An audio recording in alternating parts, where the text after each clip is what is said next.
you do it again? No, we're right there. We're going right now. Oh, Okay. we are! All right. So importing concepts from other disciplines, particularly an Eastern concept, does not work for what we do. So people will say, well, I use Tai Chi principles, and there's a little bit there because you're transferring weight from one place to another. Or I use yoga principles, but that's all about movement. It's not about static pushing like Luke was talking about.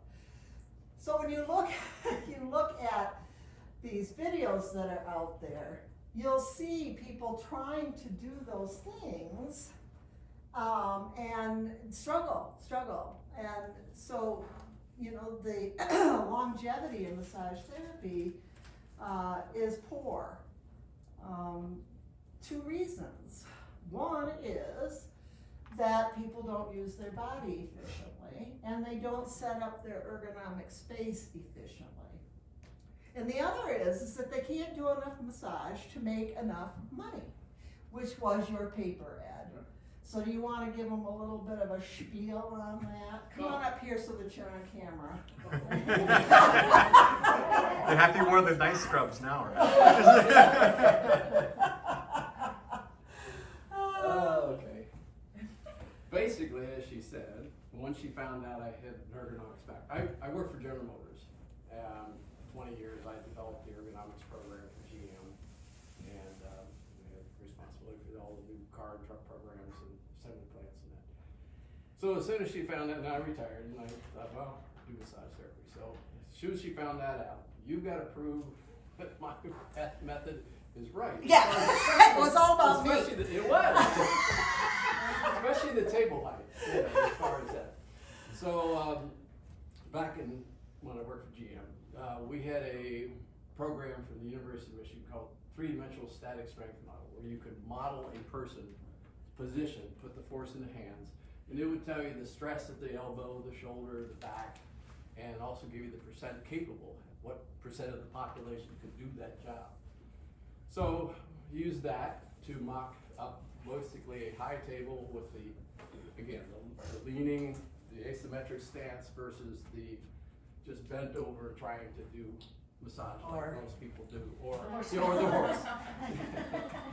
And basically was able to prove by the static strength model that doing it with a higher table, proper body mechanics, was a lot less stressful on both the massage therapist and also better for the client, really. But we also used, we had a little hand gauge we could use in the process for measuring forces for applying moldings and stuff like that in the car. So they would borrow that from the company again. And we did a little process as far as higher table height, and then we used in the class, we used to use a regular foot scale, pushing on a scale, which was a little bit difficult, but this actually fit in the hand, and you could just kind of take a table height, you could take the pressure, what it would take, lower table, higher table, and proper body mechanics. And again, show that you could generate actually more force, because that was the thing. Everybody thought, well, the lower table you can generate more force. Actually, the higher table with the proper body mechanics, you can generate more force. So that was also kind of leading into this, you need to use a higher table.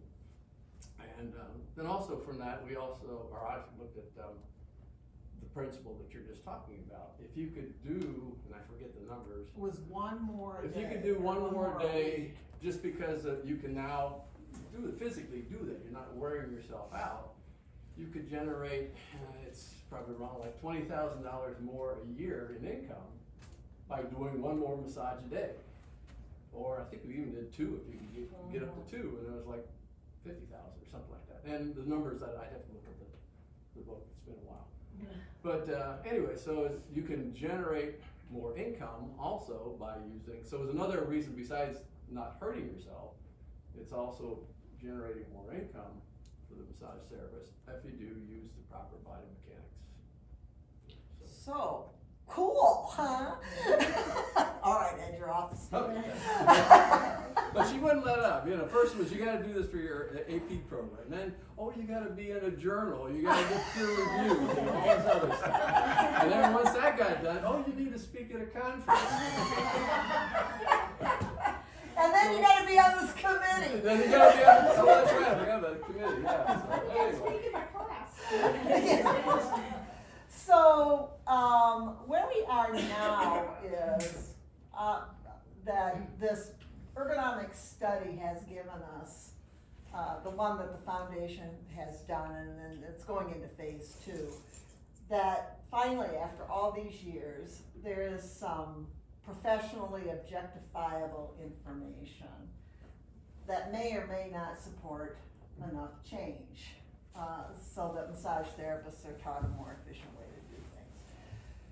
So ergonomics is your environment, the table, the size of the room, bolstering that you might use, even down to your shoes, you know, that sort of thing. Biomechanics is your body. So this is a combination of things. One of the easiest things to change is the ergonomics. How you set your table, what type of bolstering you use, whether, you know, what type of shoes you use, what type of flooring you're on, what's the size of your room, you know, those are the kinds of things that are fairly easy to change, and then your body will adapt around all of that. But there's still a lot of persistent problems. Massage therapists in private practice, solo practitioners, resist things like, which drives me crazy, wearing shoes. You know, or I cannot be grounded if I have my shoes on. But you're not grounded anyway, because you're standing on a balloon.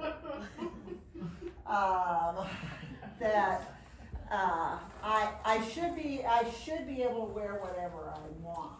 And so you get into some pretty crazy uniform sorts of things. And then the other thing that they will do sometimes is, and this shows up in the employment sector too, the room size is not conducive. You need to have enough room around the table so that you can move appropriately. Now, I've worked in some strange environments, and you can adapt, but you shouldn't have to now.